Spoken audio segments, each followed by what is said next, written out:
gente, eu sou a Marina e hoje eu trouxe mais uma série de vídeos para falar um pouco sobre a seleção do mestrado.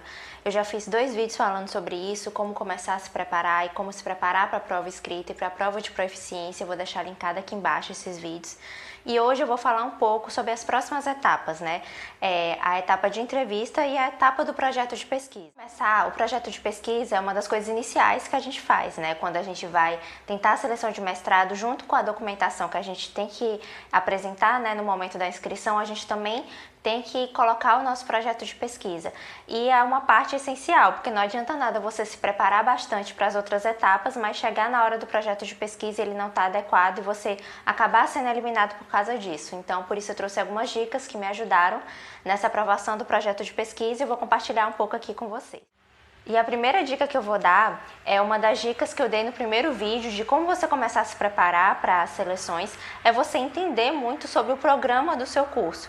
Você precisa entrar no programa que você quer tentar a seleção e pesquisar mais aprofundado sobre ele. Você precisa pesquisar quais são as linhas de pesquisa, você precisa pesquisar também quais projetos que tem dentro do seu programa, né, que geralmente dentro do programa tem grupos de pesquisa, então dá uma pesquisada nos grupos de pesquisa, sobre o que são, dá uma pesquisada também na parte dos docentes, que aí tem dizendo o nome dos professores, o currículo Lattes deles, que nesse currículo você pode ter acesso a quais projetos eles já fizeram, quais as linhas de pesquisa que eles trabalham, porque isso vai te ajudar na hora de você planejar o seu projeto de pesquisa.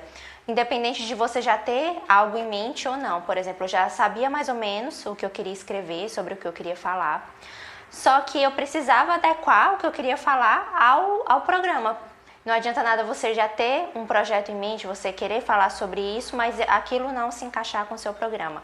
Então, por isso a importância dessa pesquisa, porque fazendo essa pesquisa mais aprofundada dentro do programa, dentro dos grupos de pesquisa, você vai ter uma noção de como você pode encaixar o seu artigo, né, o seu projeto de pesquisa, né, no caso, para a sua dissertação, no caso do mestrado, e para a tese, no caso do doutorado, com algo que converse com o programa, que vá ser aceito pelo programa e que vão ter professores orientadores que vão saber ali te orientar e contribuir com a sua pesquisa.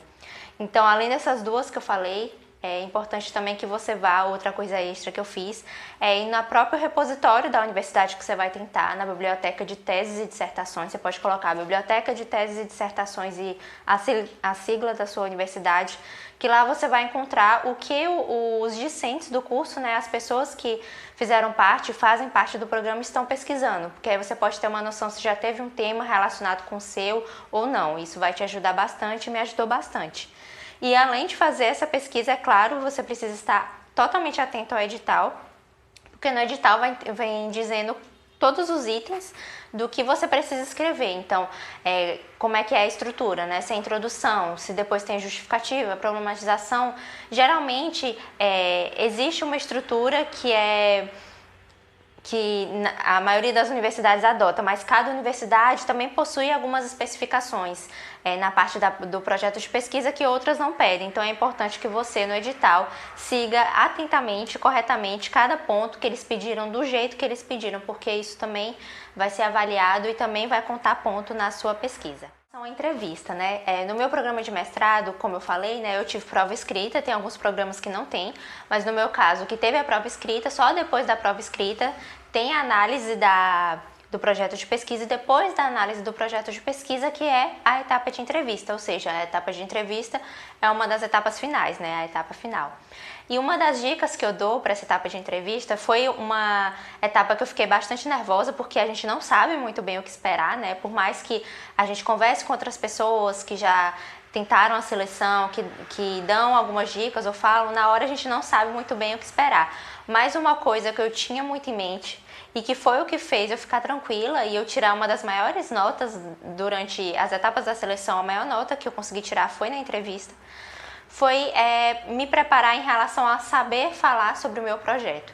Porque o principal que eles vão perguntar, eles vão querer saber se você sabe falar sobre o seu projeto, se você sabe defender aquele seu projeto, o tema que você quer falar.